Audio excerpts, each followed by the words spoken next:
இலங்கையிலிருந்து 1000 கிலோமீட்டர் தொலைவில் நீலத்தங்க கனிமத்தை கொண்ட மலையை தாரை வார்த்து கொடுக்க முயன்ற ரணில் மூக்குடைப்பட்டதாக கூறும் அல் ஜசீராவிலும் பேசப்பட்டதாக தகவல். மின்கலம் முதல் இடுப்பெலும்பு வரை செய்ய பயன்படும் மூலப்பொருள் கடலுக்கடியில் புதைந்திருந்த ரகசியம் என்ன? அரகலைய நீதிமன்ற தீர்ப்பின் பின் பேசுபொருளான விவகாரம்.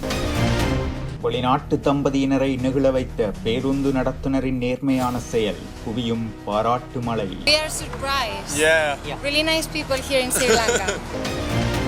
வாயை மூடி அமருங்கள் என உயரிய சபையில் சபாநாயகரை அவமதித்த அமைச்சர் நேற்றைய தினம் சபாநாயகரிடமும் சபையிடமும் கேட்டுக்கொண்டார் மன்னிப்பு. ඔබතුමා කටවහගන්න යනුවෙන් කරන ලද ප්‍රකාශය තුළ කතානායක ධූරයට සහ එම භූමිකාවට යම් කිසි අපහාසයක් සිද්ධ වුණා නම් මම ඒ ඉවත් කරගන්නවා කියන එක මේ වෙලාවේ. கடந்த ஆண்டை விட இவ்வாண்டில் அதிகரித்த விபத்து காரணமாகும் ரம்புட்டான். மண்ணை தோண்டினால் வளங்கள் தான் கிடைக்கும், ஈழ தேசத்தில் மட்டும்தான் எங்கு தோண்டினாலும் பிணங்கள் கிடைக்கின்றன. செம்மணிக்காக குரல் கொடுக்கும் பிரபலம் தொடரும் செம்மணி அவலம் 88 அதிகரித்த எச்சங்கள்.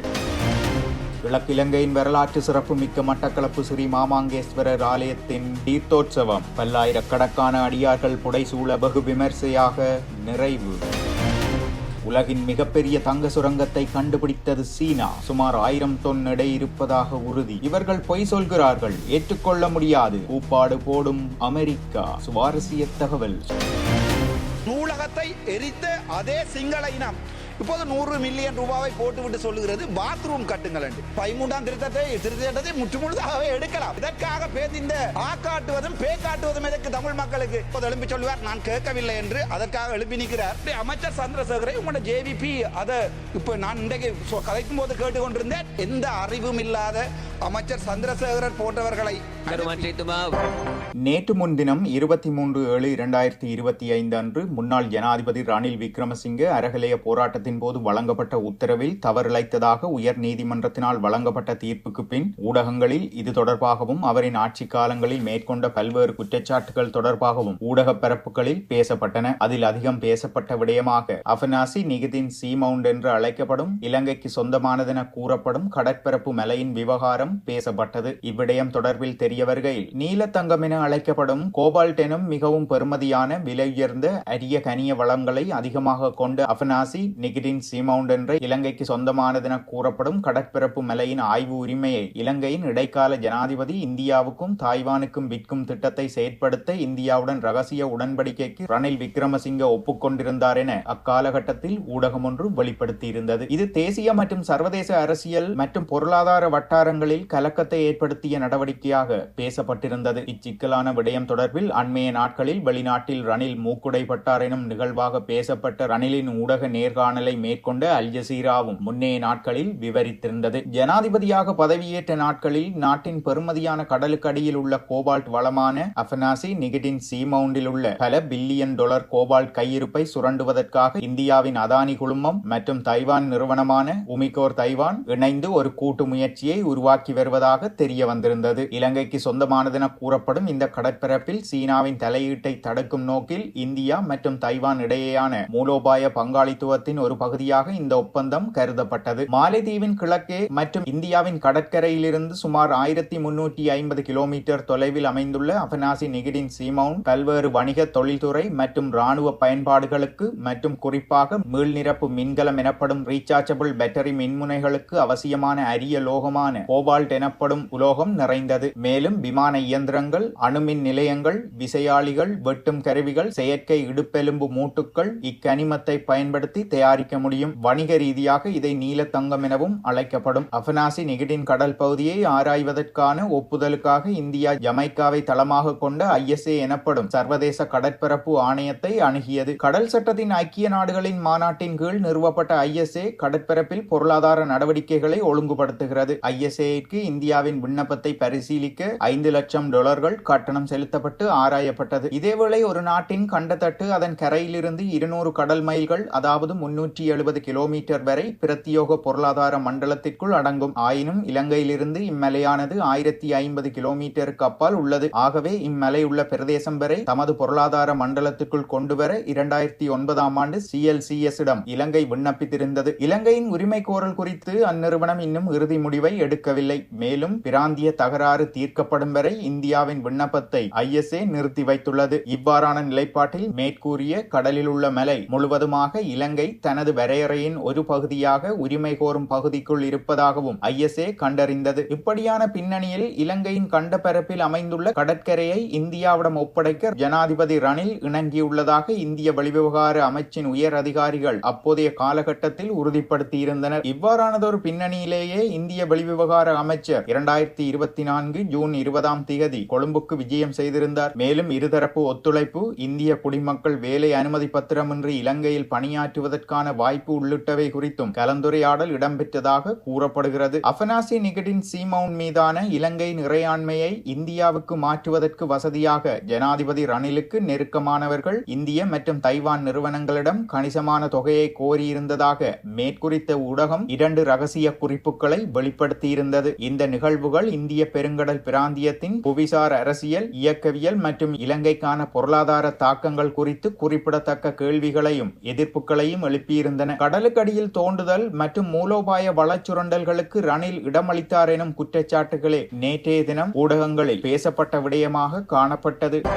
இலங்கையை சேர்ந்த பேருந்து நடத்துனரின் நேர்மையான செயல் பேசுபொருளாகியுள்ளது. உள்ளூர் பேருந்தில் தற்செயலாக விட்டுச் சென்ற ஒரு விலை உயர்ந்த ஸ்மார்ட் வாட்ச் எனப்படும் கைக்கடிகாரத்தை திருப்பி அனுப்பியதன் மூலம் ஒரு ஸ்பானிஷ் சுற்றுலா தம்பதியினர் மீது நெகிழ்ச்சியை ஏற்படுத்தியுள்ளது. நுவரகலையில் இருந்து மகியங்கனைக்கு பேருந்தில் பயணம் செய்த தம்பதியினர் தங்கள் விடுதியை அடைந்த பிறகு கடிகாரம் காணாமல் போனதை உணர்ந்தனர். அந்த கடிகாரம் ஒரு குடும்ப உறுப்பினரால் பரிசாக வழங்கப்பட்டதாக தம்பதியினர் தெரிவித்தனர். ஹோட்டல் ஊழியர்களின் உதவியுடன் அவர்கள் பேருந்து நிறுவனத்தை தொடர்பு கொண்ட போது நடத்துனர் ஏற்கனவே கடிகாரத்தை கண்டுபிடித்து அதை பாதுகாப்பாக வைக்க தனது மேற்பார்வையாளரிடம் ஒப்படைத்திருந்தார். பின்னர் அது அவர்களுக்கு வழங்கப்பட்டது. இதன்பின் தங்கள் பாராட்டுகளை பகிர்ந்து கொண்ட தம்பதியினர், மிகவும் நன்றி, நாங்கள் ஆச்சரியப்படுகிறோம், இலங்கையில் மிகவும் நல்ல மனிதர்கள் இருக்கின்றார்கள் எனவும் கூறியிருந்தனர். இலங்கைக்கு பெரும் வருவாயை ஈட்டித்தரும் சுற்றுலா பயணிகளின் நம்பிக்கையை இச்செயற்பாடு அதிகரிக்கும் என பலரும் நடத்துனருக்கு பாராட்டு தெரிவித்துள்ளனர்.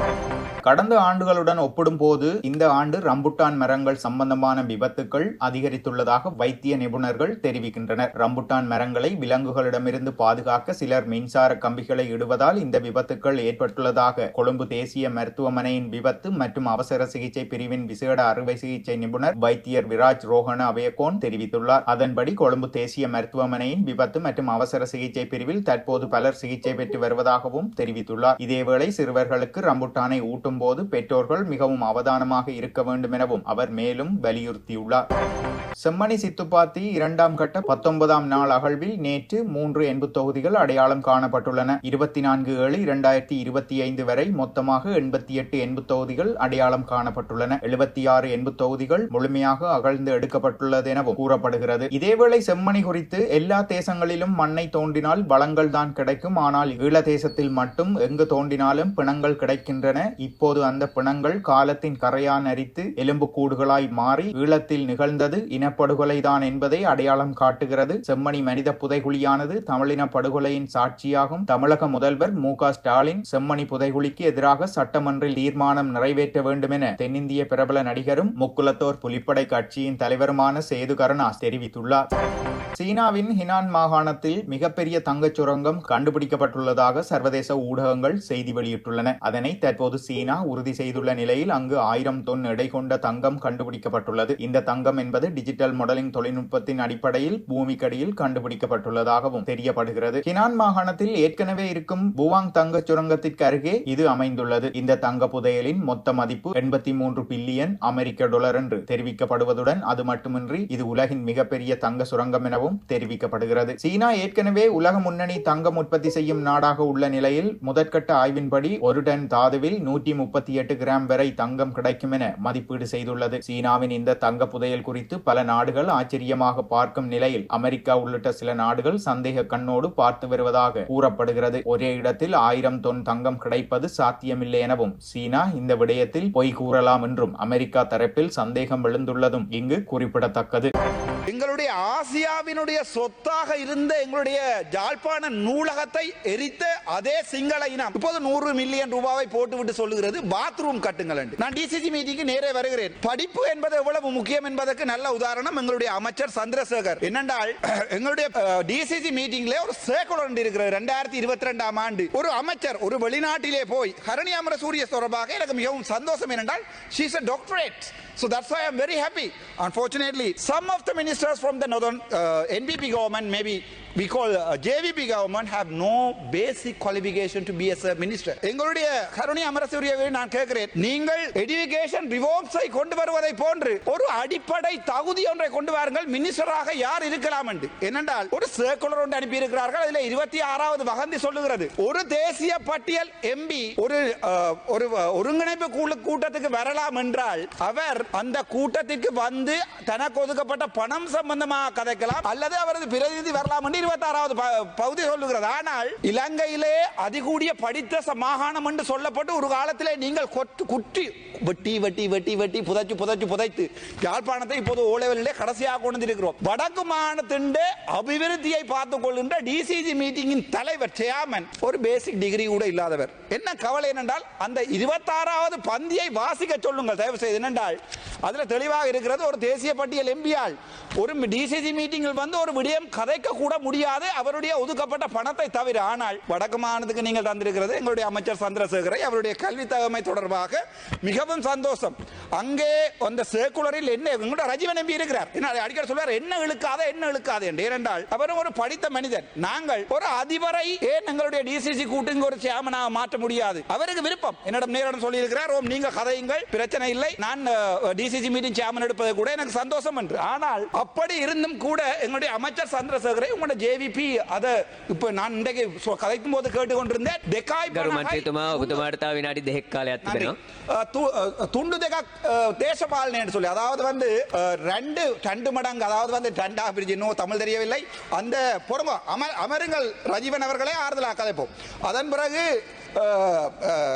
எங்களுடைய அந்த சொல்ல இப்படி ஒரு கேவலமான ஒரு தேச பாலனை, அதாவது வந்து ஒரு அரசியலை தான் எங்களுடைய வடக்கு மாநிலத்தில் செய்து கொண்டிருக்கிறோம். முக்கியமாக சொல்லி முடிக்க வேண்டிய விடயம் என்னென்றால் ஹார்ட்லி கல்லூரியிலே ஆண்டு 5 ஆண்டு 7 ஆண்டு 10க்குரிய அவர்களுடைய இடைக்கால மாணவர்கள் சேர்ப்புக்காக அவர்கள் இன்டர்வியூ வைத்து ஒரு லிஸ்ட் ஒன்றை எடுத்திருக்கிறார். வடக்கு நீங்கள் எப்படி மாகாண சபைகளுடைய ஒரு அதிகாரத்தை கொலை செய்கிறீர்கள் என்றால் ஒரு அதிபர் வைத்த இன்டர்வியூவை நீங்கள் அதற்கு மாணவர்களை ஆட்சேர்க்க வேண்டாம் என்று ஆளுநருடைய செயலாளர் கடிதம் அனுப்பும் அளவுக்கு ஒரு மாணவன் 10ஆம் ஆண்டில் இருந்து ஒரு தேசிய பாடசாலையில் படிக்க வேண்டும் என்றது அவருடைய ஆசை. இப்போது உங்களுடைய ரிஃபார்ம்ஸ் எங்க போகுதென்றால் நாங்கள் எல்லாருமே நேஷனல் ஹாஸ்பிட்டலில் தான் படிப்பது, நேஷனல் ஸ்கூலில் தான் படிப்பதற்கு ஆசைப்படுகிறோம். ஆகவே முழு பாடசாலைகளையும் நீங்கள் மாகாணத்தின் அடிப்படையில் கொண்டு வராமல் அப்படியே நீங்கள் 13ஆம் திருத்தத்தை முற்றுமுழுதாகவே எடுக்கலாம். இதற்காக இந்த காட்டுவதும் பே காட்டுவதும் எதற்கு தமிழ் மக்களுக்கு?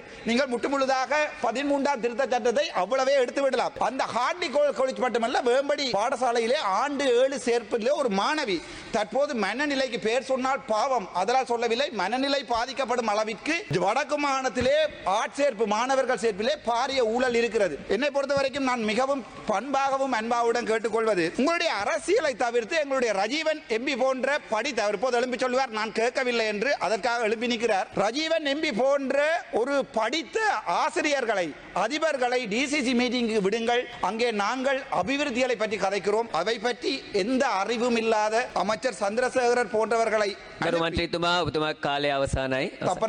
AGA Pratheeban, GA Pratheeban, GA Muralitharan போன்றவர்கள் எப்படி ஒரு மீட்டிங்கை நடத்த முடியாமல் கஷ்டப்பட்டு கொண்டிருக்கும் போது நீங்கள் எங்களுடைய வடக்கு மாகாணத்தின் அபிவிருத்தியை எவ்வாறு கொலை செய்கிறீர்கள் என்று சொல்லி ரஜீவன் அவர்களை தங்களுடைய கருத்தை அன்பாக தெரிவிக்குமாறு வேண்டிக் கொள்கிறேன்.